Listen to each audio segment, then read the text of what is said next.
Hello student, good morning. आज हम लोग पढ़ेंगे सेकेंड लैंग्वेज हिंदी परिवेश। चैप्टर 5 तक आप लोग हिंदी परिवेश में पहले पढ़ चुके हो। आज हम लोग पढ़ेंगे चैप्टर 6, रिया की डायरी। चैप्टर 6 का नाम क्या है? रिया की डायरी। यह पाठ डायरी शैली में लिखा गया है। यह पाठ डायरी शैली में लिखा गया है। इस पाठ में दो लड़कियां रहती हैं, नीलू और रिया। इस पाठ में पोलियोग्रस्त नीलू के साहस को दर्शाया गया है, जो विकलांग होते हुए भी अपनी धैर्य से जीवन की कठिनाइयों का सामना करती है। इस पाठ में क्या किया गया है? नीलू पोलियोग्रस्त रहते हुए भी, विकलांग होते हुए भी क्या करती है? वो अपनी धैर्य से जीवन की कठिनाइयों का सामना करती है। जिस प्रकार आप लोग स्कूल में रोज डायरी लिखते हो, कौन सा सब्जेक्ट पढ़ाई होता है, उसी प्रकार बहुत सारे लोग हैं, कुछ लोग हैं जो अपने जीवन के घटना के बारे में डायरी लिखते हैं कि उनके जीवन में रोज कौन कौन सा घटना होती है, किससे मिले, क्या किए, वो डायरी में डेली लिखते हैं। ठीक है। उसी प्रकार रिया भी अपने जीवन के घटना के बारे में क्या करती थी? वो डायरी लिखती थी। रिया ने पहला डायरी 3 जुलाई को लिखा। आज स्कूल से लौटते समय मेरा ध्यान मेरी ही हम उम्र की एक लड़की पर गया, जो सड़क किनारे पत्थरों से खेल रही थी। रिया पहला डायरी कब लिखी? 3 जुलाई को। क्या लिखती कि जब हम स्कूल से घर वापस आ रहे थे तो उसका ध्यान उसके उम्र की एक लड़की पर गया। वो क्या कर रही थी? सड़क के किनारे पत्थरों से खेल रही थी। अक्सर उस तरफ से निकलते समय सभी का हाथ बरबस ही नाक पर चला जाता था, क्योंकि पास में बना पूरा घर हवा में अजीब सी बदबू फैला देता था। जब लोग अक्सर उस गली से जब निकलते थे तो उनका हाथ क्या करता था? वो उस रास्ते में क्या था? कूड़ा का घर बना हुआ था। कूड़े की बदबू से पूरा उस रास्ते से निकलने से क्या होता था? गंध आता था, कूड़े की गंध। इसकी वजह से क्या करते थे? उस रास्ते से गुजरने वाले लोग अक्सर क्या करते थे? नाक पे इस प्रकार हाथ देते थे। जब हम लोग को भी बदबू आता है कोई चीज का तो हम लोग क्या करते हैं? हम लोग भी नाक पे हाथ देते हैं। लेकिन उसके पास ही मजदूर की बस्ती में रहने वाले लोग उस गंदगी को सहन भी कर रहे थे और अपना जीवन निर्वाह भी कर रहे थे। उसी रास्ते में क्या था? मजदूर लोगों की बस्ती थी। वहाँ पे रहने वाले लोग क्या कर रहे थे? उन लोग तो गरीब था, गरीबी के कारण उन लोग क्या करता था? वहीं पे उन लोग गंदगी का सहन कर रहा था और अपना जीवन निर्वाह का मतलब होता है गुजारा, किसी तरह से गुजारा कर रहा था। इसी बस्ती की एक लड़की अक्सर मुझे एक पेड़ के नीचे खेलती नजर आती थी। जब रिया स्कूल से आते जाते क्या करती थी? उसको अक्सर एक लड़की नजर आती थी जो पेड़ के नीचे खेलती रहती थी। आज मेरी नज़र उसकी नज़र से टकराई तो उसके चेहरे पे एक हल्की सी मुस्कान आई। जब रिया ने उसको देखी तो क्या हुआ? रिया उसको देखी और नीलू जो है उसको देखी। वो क्या हुआ? दोनों को जब नज़रें टकराई तो क्या की नीलू? मुस्कान, मतलब स्माइल की। मैंने झेपते हुए अपनी नज़रें घुमा ली। झेपना मतलब होता है संकोच करना। वो क्या की? संकोच करते हुए रिया अपनी नजरें दूसरी ओर कर ली। ठीक है। और कंधे पर बैग का बोझ उठाए घर की तरफ कदम बढ़ाने लगी। जब वो स्कूल से आ रही थी तो उसके कंधे पर क्या था? स्कूल का बैग था। वो क्या की? घर की तरफ आने लगी। उसने पीछे से मुझे आवाज लगाई। किसने? नीलू ने। दीदी। मैंने पलटकर हैरानी से देखा। वो क्या की? रिया उसको पलटकर देखी। वो आवाज दी दीदी, तो वो पलटकर देखी हैरानी से। पहचाना? नीलू बोली रिया को कि पहचाना दीदी, पहचाना? मैं कमला की बेटी नीलू हूँ। कमला कौन थी? कमला रिया के यहाँ काम करने वाली बाई थी। उसी की बेटी कौन थी? नीलू थी, जो अपाहिज थी, यानी विकलांग थी। वो बोली कि मैं कमला की बेटी नीलू हूँ, मुझे पहचाना? मैं हैरानी से उसे घूरने लगी, मतलब उसको वो हैरानी से देखने लगी। हाँ, ये तो कमला जैसी ही लग रही है। रिया उसको देखकर क्या मन में उसको क्या सोच रही है कि ये तो कमला जैसी ही लग रही है। मैं मन ही मन सोचने लगी, वो क्या कि मन में सोचने लगी कि ये तो दिखने में कमला जैसी ही लग रही है, लेकिन इसने मुझे पहचाना कैसे? मैंने पूछा, पर तुमने मुझे कब देखा? मैं तो तुम्हें नहीं पहचानी। रिया उससे क्या पूछी कि तुम मुझे कब देखे हो? मैं तो तुमको नहीं पहचान रही हूँ। हाँ जानती हूँ, आप मुझे नहीं पहचाने। वो क्या बोलती है कि मैं जानती हूँ। नीलू बोली उसको कि मैं जानती हूँ कि आप मुझे नहीं पहचाने। मैं अक्सर माँ के साथ आती थी। मेरे एक पैर में पोलियो हो गया है ना। वो क्या बोली कि मैं अक्सर माँ के साथ आती थी, मेरे एक पैर में पोलियो हो गया है ना, इसलिए मैं बैसाखियों के सहारे चलती हूँ। क्या बोली कि मेरे एक पैर में पोलियो हो गया है, जिसकी वजह से हम बैसाखियों के सहारे चलती हूँ। कभी कभी मैं भी माँ के साथ आपके घर जाती हूँ, मैं आपको देखा भी था। वो क्या बोली कि जब मेरी माँ आपके घर जाती है तो काम करने, तो मैं भी आपके साथ कभी कभी माँ के साथ कभी कभी आपके घर आती हूँ, लेकिन मैं आपको देखी हूँ, आप मुझे नहीं देखे हो। मैंने उसकी तरफ देखा तो वह मैले कुचेले कपड़े पहनी हुई थी। जब रिया उसकी तरफ देखी तो वो क्या पहनी हुई थी? मैले कुचेले कपड़े पहनी हुई थी। मैंने उससे कन्नी काटने की कोशिश की, मतलब वो क्या की, उससे साइड से निकलने की कोशिश की। मैं नहीं जानती थी कि स्कूल के बच्चे मुझे एक मैले कुचेले कपड़े पहने लड़की से बात करते हुए देखा। मतलब रिया नहीं चाहती थी कि जब मेरे स्कूल का जो फ्रेंड है वो एक मैले कुचेले मतलब एक गंदे कपड़े पहने हुए लड़की के साथ बात करते हुए देखी। मैं चलती हूँ, जरा जल्दी है। और रिया क्या बोली उसको कि मैं चलती हूँ, जरा जल्दी है। मैंने झेपते हुए कहा, झेपना मतलब होता है संकोच करना, ठीक है। वो संकोच करते हुए बोली कि और मैं घर की ओर चल दी। घर आकर मुझे बार बार नीलू का चेहरा याद आता रहा। जब रिया घर आई तो उसका नीलू का चेहरा बार बार उसके नजर में आ रहा था। उसके बाद रिया 7 जुलाई को डायरी लिखती है फिर से।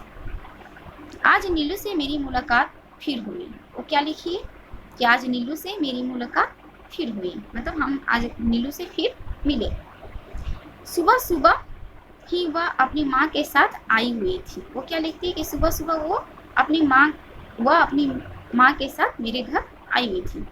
पता नहीं क्यों मेरा उसकी तरफ देखने को मन नहीं किया। मैं चुपचाप स्कूल के लिए तैयार होने लगी। वो रिया को देखी, लेकिन उसकी तरफ उसको देखने का मन नहीं कर रहा था। वो क्या की, चुपचाप स्कूल के लिए रेडी होने लगी। तभी पीछे से आवाज सुनाई दी, दीदी क्या आप स्कूल के लिए तैयार हो रही हो? उसके बाद उसको पीछे से क्या आवाज सुनाई दिया? नीलू बोली, दीदी क्या आप स्कूल के लिए तैयार हो रहे हो? मुझे उसकी बात का उत्तर देने का मन ही नहीं था। उसको उसकी जो बात वो पूछी, उसको उत्तर देने का इच्छा नहीं था। पर फिर भी मैंने सिर हिलाकर हामी भरी। वो क्या की, जब हम लोग किसी को बोलते नहीं, कभी कभी हम लोग क्या करते हैं, इशारे से भी हाँ या ना का जवाब देते हैं। हाँ रहता है तो हम लोग ऐसे ऐसे करते हैं, ना रहता है तो हम लोग ऐसे करते हैं। तो वो क्या की, वो पूछी कि क्या आप स्कूल के लिए तैयार हो रही हो? तो वो क्या की, सिर हिलाकर मतलब ऐसे बोली हाँ। वह चुपचाप जाकर रसोई में एक कोने में बैठ गई। नीलू क्या की, चुपचाप रसोई के एक कोने में बैठ गई। मैं पापा का इंतजार कर रही थी। तभी पापा मम्मी से बोले, अरे मेरा लंच देना, मुझे देर हो रही है। रिया क्या कि पापा का इंतजार कर रही थी कि हम स्कूल साथ में जाएंगे। तभी उसके पापा बोले उसकी माँ से कि अरे मुझे लंच दो, मुझे देरी हो रही है। मम्मी पापा को लंच देने में व्यस्त थी। मैं भी स्कूल जाने को तैयार थी। हर रोज मैं और नितेश पापा के साथ ही स्कूल के लिए निकलते हैं। रिया और उसका जो भाई नितेश था वो क्या करता था, पापा के साथ ही स्कूल जाता था। उसके बाद फिर रिया 8 जुलाई को डायरी लिखती है। आज नीलू फिर अपनी माँ के साथ हमारे घर आई। वो क्या लिखी कि आज नीलू फिर से हमारे घर अपने माँ के साथ आई। शाम का समय था, मैं अपना गृह कार्य कर रही थी। वो क्या लिखती है कि मैं अपना घर का काम कर रही थी। तभी नीलू ने आकर मुझसे कहा, दीदी क्या मुझे पढ़ाओगी? वो क्या बोली, दीदी क्या मुझे पढ़ाओगी? मैं कैसे? मतलब रिया बोली कि मैं कैसे? मैंने हिचकिचाकर पूछा। रिया क्या की? हिचकिचाकर उससे पूछी। बस आप मुझे अपनी पुरानी किताबें दे दो। वो क्या बोली कि आप मुझे अपनी पुरानी किताबें मुझे दे दो।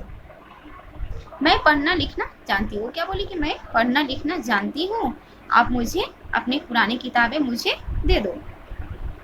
मेरी बस्ती में एक दीदी आती है, उन्होंने मुझे हिंदी वर्णमाला सिखाई थी। धीरे धीरे शब्द जोड़कर मैं पढ़ भी लेती हूँ। वो बोली कि मेरी बस्ती में एक दीदी आती है जो हमको हिंदी वर्णमाला सिखाई थी और मैं धीरे धीरे शब्द को जोड़ जोड़कर पढ़ भी लेती हूँ। मैं पहले हिचकिचाई। रिया क्या हुआ? पहले हिचकिचाई, लेकिन उसकी पढ़ने की तीव्र इच्छा को देखकर मैंने अपनी पुरानी किताबें उसको दे दी। साथ ही यह कोशिश भी था कि मेरा हाथ उसके हाथ से छू न जाए। जब वह किताब उसको दे रही थी तो उसको मन में ये भी था कि मेरा हाथ उसके हाथ से मतलब छू न जाए, मतलब टच ना करे। उन किताबों को पाकर नीलू की खुशी का ठिकाना नहीं रहा। जब वो किताब नीलू को दी रिया तो खुशी के मारे उसका ठिकाना नहीं रहा, बहुत खुश हुई वो। उसके बाद रिया 15 जुलाई का फिर से डायरी लिखती है। आज तेज बारिश हो रहा था। 15 जुलाई को लिखती है कि आज तेज बारिश हो रही थी, मुझे तेज बुखार था। किसको बुखार था? रिया। पापा मुझे डॉक्टर के पास ले गए। उन्होंने बहुत सी दवाइयाँ देते हुए कहा जल्दी ठीक हो जाओगे। डॉक्टर ने क्या कहा कि उसको बहुत सारे दवाइयाँ दी और बोली कि इसको खाकर तुम जल्दी ही ठीक हो जाओगी। घर लौटकर मैं खिड़की से काले घुमड़ते बादलों को देख रही थी। तभी नीलू ने कमरे में प्रवेश किया। वो क्या की? खिड़की से जब वो बादल को देख रही थी तो नीलू क्या की? वो उस रूम में प्रवेश की, मतलब आई। क्या हुआ दीदी? नीलू उसको बोली कि क्या हुआ दीदी, बीमार हो? रिया उसको बोली हाँ और क्या, तभी तो लेटी हूँ। मैंने मुंह बनाते हुए कहा। वो मुंह बनाते हुए उसको बोली हाँ तभी तो मैं लेटी हूँ। नीलू सहम गई। उसके बातें सुनकर वो क्या की? सहम गई और थोड़ी देर चुपचाप वहीं खड़ी रही। मैंने उसकी तरफ से नजरें हटा ली और आकाश की ओर देखने लगी। रिया क्या की? उसकी तरफ से नजरें अपना हटा ली और वो आकाश की ओर देखने लगी। नीलू फिर खड़ी खड़ी वहां से वो चली गई, जहां से नन्ही नन्ही बारिश की बूंदें झलक रही थी। जहां से मतलब नन्ही नन्ही क्या था? बारिश की बूंदें गिर रही थी, मतलब थोड़ी थोड़ी बारिश हो रही थी। नीलू भी कमरे से बाहर चली गई। इधर पापा और नितेश किसी काम से बाहर गए हुए थे। मैं सोने की कोशिश करने लगी। रिया क्या करने लगी? सोने की कोशिश करने लगी। दोपहर के समय मम्मी खिचड़ी लेकर मेरे कमरे में आई और बोली रिया दवाई खाने का समय हो गया है, पहले खिचड़ी खा लो। तभी अचानक उनके हाथ पांव फूल गए। उसकी माँ जब दोपहर के समय खिचड़ी लेकर आई तो वो बोली कि रिया दवाई खाने का समय हो गया है, खिचड़ी पहले खा लो उसके बाद दवाई खा लेना।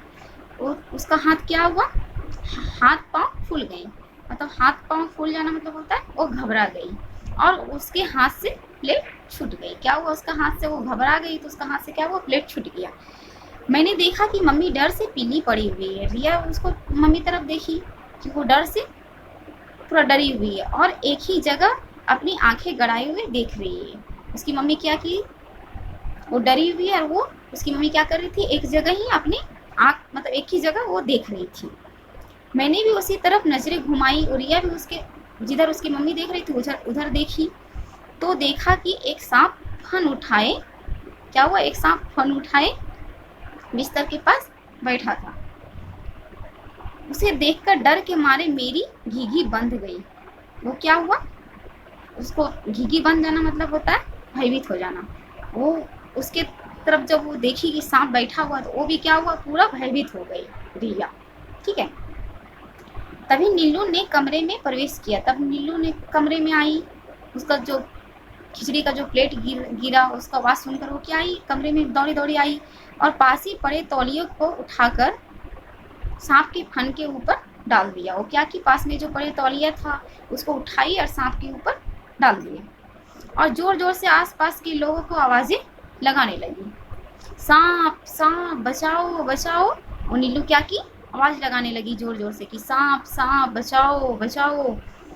उसी समय एक सपेरा सांप को ढूंढता हुआ वहां आया। उसका सांप भाग गया था इसलिए वो अपने सांप को ढूंढ रहा था। तो वो सपेरा क्या हुआ वहां ढूंढते हुए आया। आवाज सुनकर वह तुरंत रिया के कमरे में आया और सांप को पकड़कर ले गया। और जब आवाज सुना सांप सांप बचाओ बचाओ तो क्या हुआ, रिया के कमरे की तरफ आया, इधर ही है। उसके बाद वो क्या किया, सांप को पकड़कर ले गया। नीलू की साहस पर सभी तालियां बजा रहे थे, मतलब जो नीलू ने जो बहादुरी का काम किया उसके ऊपर क्या हुआ, सभी लोग तालियां बजाने लगी। मैं कांपते कदमों से नीलू के पास पहुंची। वो क्या हुआ, रिया लड़खड़ाते हुए उसके पास पहुंची और उसको गले लगा लिया। रिया को क्या किया, उसने गले लगा लिया। एक समय था जो किताब देने के लिए वो क्या की थी, वो अपने हाथ को देख रही थी कि उसका हाथ से छू न जाए, और आज क्या की, वो गले लगा ली उसको। मेरी आंखों से आंसू बहने लगे थे। किसके आंखों से, रिया की आंखों से। रिया की आंखों से आंसू बहने लगे कि ये विकलांग होते हुए भी मुझे बचा लिए। आज नीलू की बहादुरी ने गंदगी और बदबू से ऊपर उसकी आत्मा की शुद्धता से मुझे मिला दिया। तो नीलू ने इस जो साहस का काम किया, उसकी गंदगी और बदबू के से ऊपर उसकी आत्मा की शुद्धता से उसे मिला दिया। मतलब उसको जो तन की, जो मन की जो उसकी सुंदरता थी नीलू की, उससे उसको मिला दिया। बहुत लोग ऐसे होते हैं कि तन से सुंदर यानी शरीर से सुंदर दिखते हैं लेकिन उनका मन सुंदर नहीं होता है। लेकिन रिया का मन बहुत साफ और नेक था। ठीक है, इसलिए हम लोग को किसी का बाहरी सुंदरता को नहीं देखना चाहिए, किसी के अंदर की सुंदरता को देखना चाहिए, उसका मन कैसा है ये हम लोग को देखना चाहिए। रिया विकलांग होते हुए भी वो क्या की, वो उसको बचा ली। इसका क्वेश्चन आंसर मैं नेक्स्ट वीडियो में अपलोड कर दूंगी, आप लोग कर लीजिएगा। Okay, bye.